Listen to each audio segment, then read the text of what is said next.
Thank you for staying with us. It's time now to take a look at stories making headlines on Nigerian newspapers. And I have with me in the studio Public Affairs Analyst Oladeinde Ariyo and broadcast journalist Funke Treasure. Good morning, Funke. Good morning. Mr. Mayor. You remind me of my Korean classmates. Honestly, I will not see you. My tiny eyes. It's not a problem. At least I remember you of some persons. Oh, why? All right, let's head straight to the papers now. And I begin with the Punch.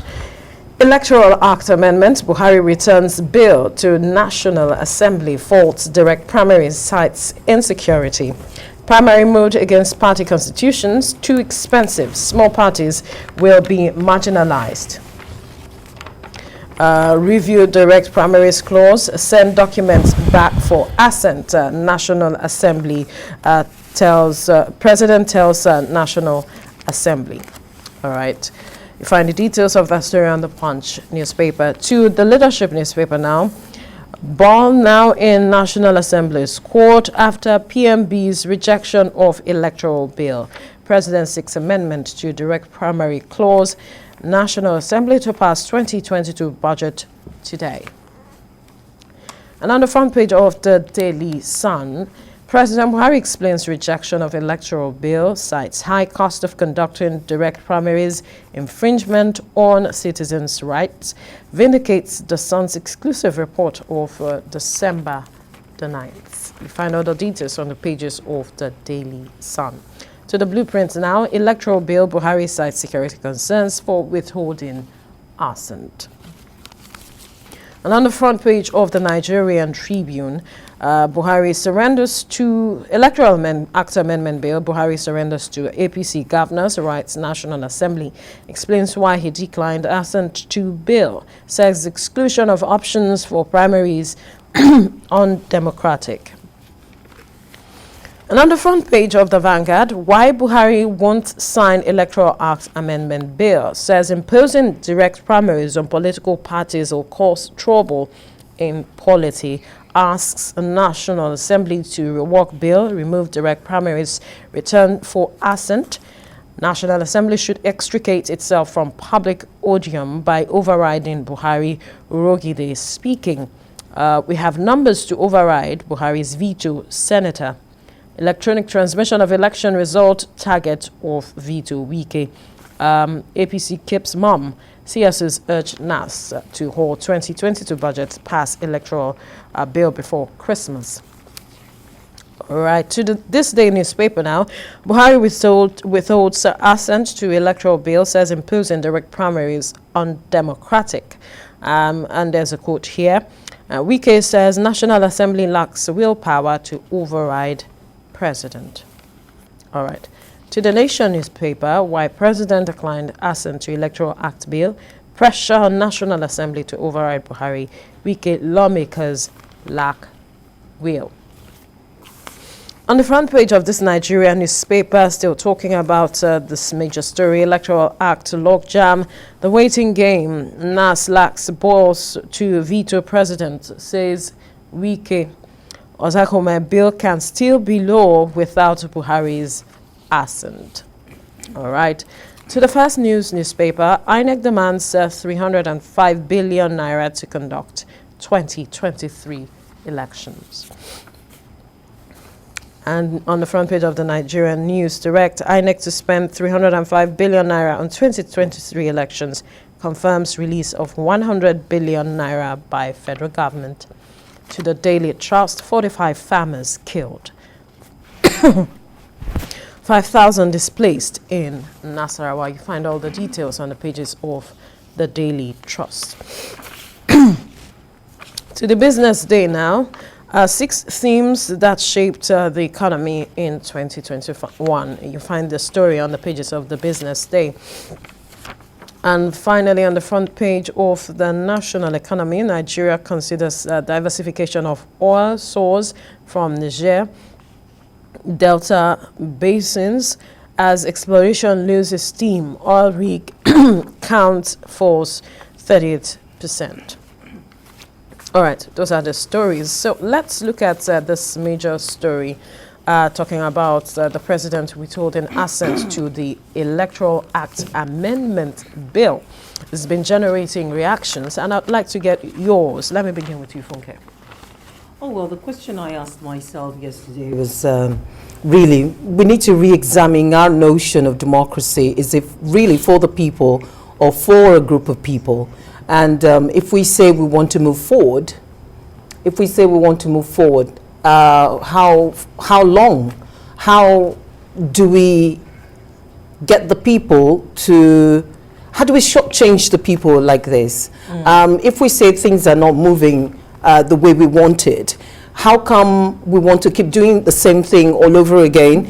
Someone described it as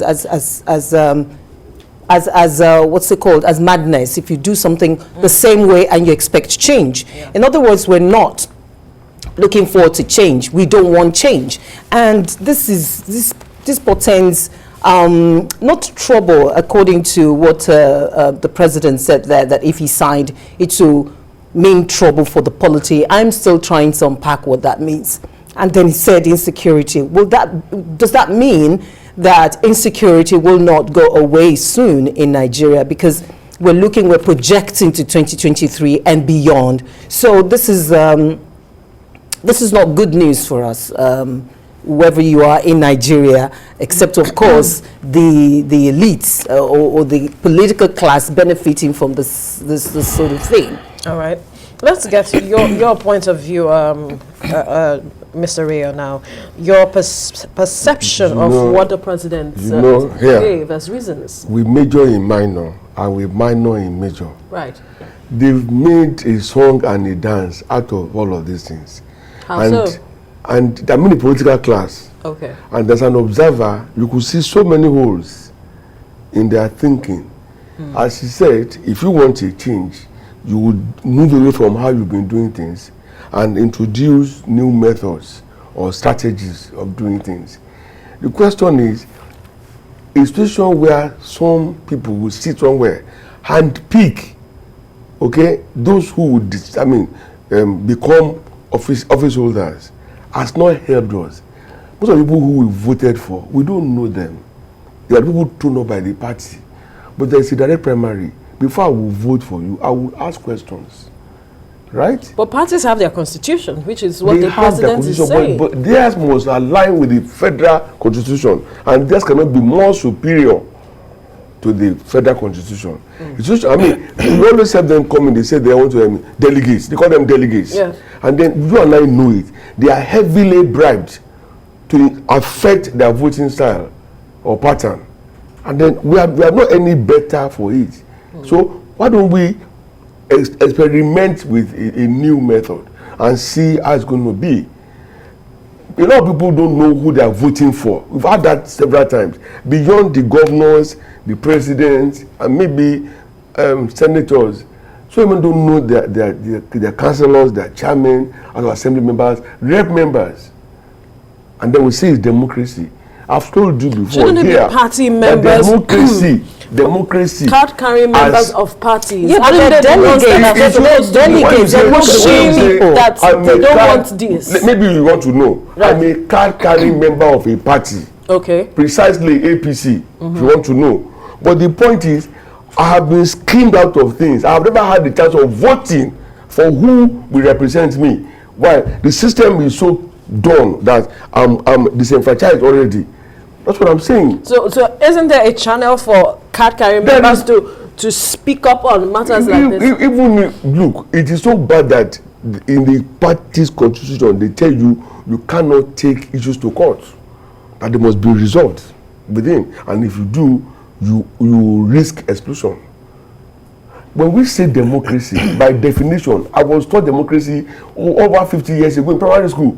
They say go to the people, for the people, by the people. But we have de-emphasized by the people now. And it's not right. We're not practicing democracy. Which is why I said is a government of the choosing by the few over the people, not for the people. We should just Because we have adopt no yours. say. We should just adopt your description, definition of democracy, because that's what I said earlier. What kind of democracy is this? Elsewhere in the world, you see those who want you to vote for them knocking at your door, asking you, convincing you as to why you should vote for them. Here in Nigeria, you just see that this senator this is a candidate for the Senate. How? I don't even know him. What will he do for us? And which is why it's good. It's easy for them to run away with constituency funds. It's easy for them to sit in Abuja, do they sit how many times in a year? And that is why they're disconnected from the people they serve. And I've been wondering, if we continue like this, then we, the people, need to be aware of our obligations and rights and duties why I was asking as citizens, that since they have refused to change, we need to change. We need to now, we need to now understand what our rights are in a democracy. Can you recall? We're yet to use our power to recall. You can recall. Because we can't understand the process of recall. It's a long process. But you see, remember there was a time they tried to do that. Yeah, I know. But the thing is, again, poverty has been weaponized in Nigeria. So you find people, once you give a few things to them, people will change their tune. But we need to understand that we the people can't continue like this. There is the office of the citizen. No matter what our elected officials do, we also have our rights. So when we start getting played like this, let me use that word, then Yoruba says, are we getting played? Are we saying that the president's reasons are not valid enough? Is that what we are saying? See, life is about choices. He had made his choices and he brought forth those excuses. I call them excuses, not reasons. Because for me, they are not the best of positions. I mean, is he saying that we can't do it better? We can't all sleep and face the same direction. The present system is not working. It is not people-centered. Like she said, office of the people should be the most powerful in any political or democratic arrangement. But here it's not. And that is why people are calling for a review and a change. I don't know why it has become so difficult for people to understand these basic issues. Unfortunately, we the people, we remain ostracized. No, we're even too docile. We have been so manipulated, and we have become so powerless and of no serious value in the arrangement. Look at the electoral cycles. You've seen cases where people will say they are going to vote. Just go and kill there and vote sheepishly, not knowing who they are voting for, no manifesto, no plan, nothing. But these are the same things we keep saying every year, every election year. But we'll keep saying them. But what do we do now? There is change. So who triggers that change? We kept saying these things. Why are people not listening? The question is, look, why are they not being awakened by what has been said? I am glad that you acknowledge that we have been saying it.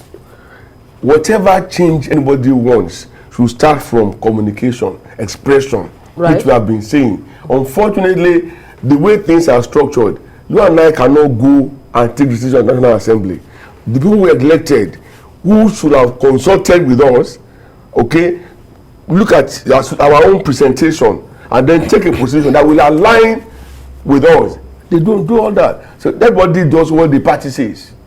Forgetting that the people are the most critical element in any democracy or civil administration, not the party.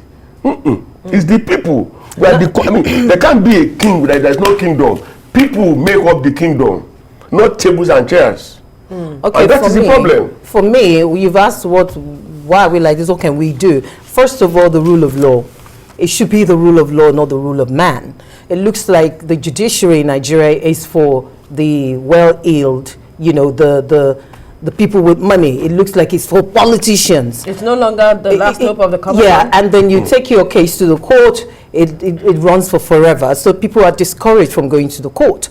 So the rule of law must be seen to be actively deployed for the office of the citizen as well, because there are actors in the electoral process, and the electoral cycle is something that you can track, right? And if there is some sort of anomaly somewhere, people should be able to go to the courts. That's the civil place to go, right? That's number one. Number two, we need to understand what our civic competencies should be as a people. First is to understand that we are not totally powerless in a democracy. We're not powerless at all. Right. And so we need to understand what our obligations are, and we need to have, as a people, understand the civic competencies, because that they will help us to understand where to go, what to do. And then I like what civil society organizations are doing. They are holding the government,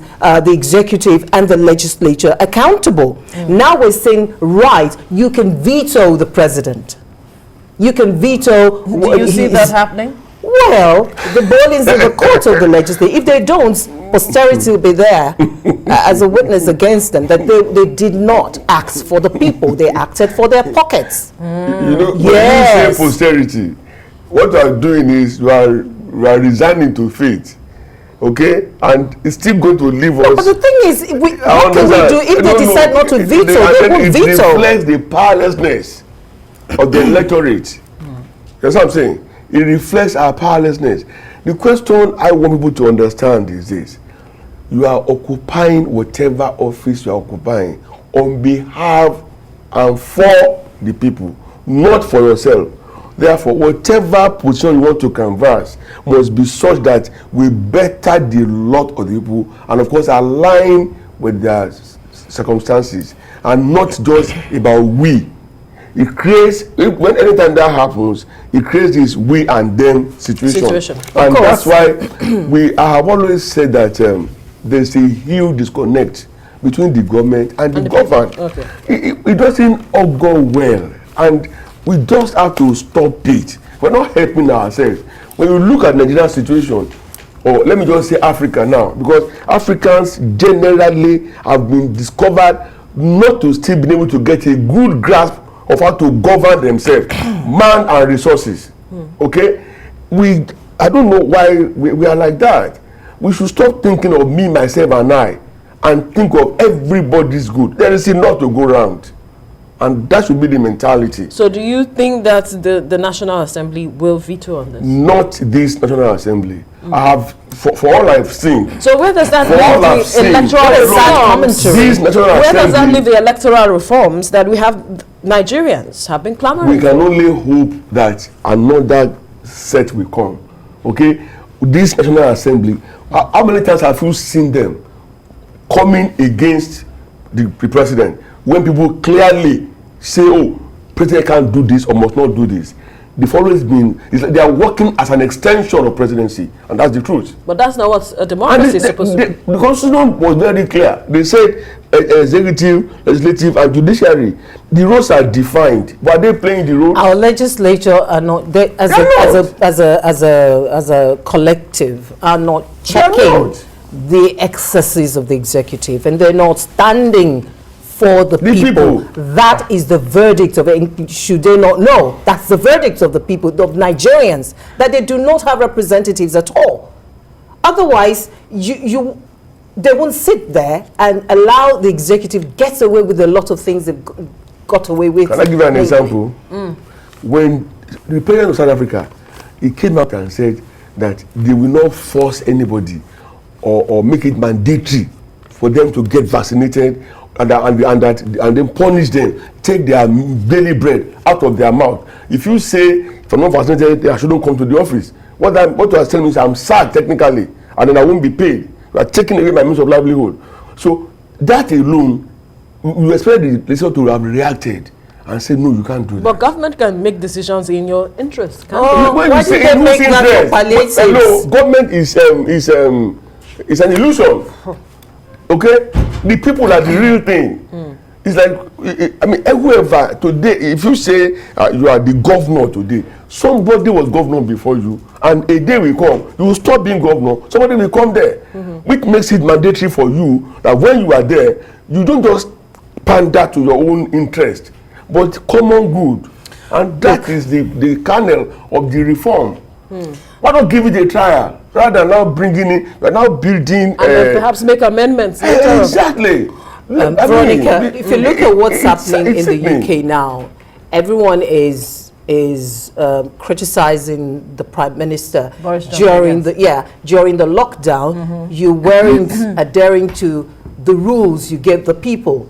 You were having a party in your garden, and you were telling us not to gather for in any way. You're telling us it's an official meeting. This is not looking like a meeting. You see, this is a country where there is accountability and transparency. Everyone is talking about it. They're having to defend themselves, and we've not seen the end of it. So here, during the lockdown, there was palliatives for the people. You did not give palliatives. You did not say, come to the office, collect food to eat so you don't die. And then vaccine came, you're saying, if you don't come for the vaccine, were given to who? Some persons. If they were given, yes, there would have been looting across the country. Let's say the way it is. So if you're not seen to be empathetic to the people, to be compassionate to the people, you lack compassion and empathy. Then you come again with stick and stone to say you must take vaccine.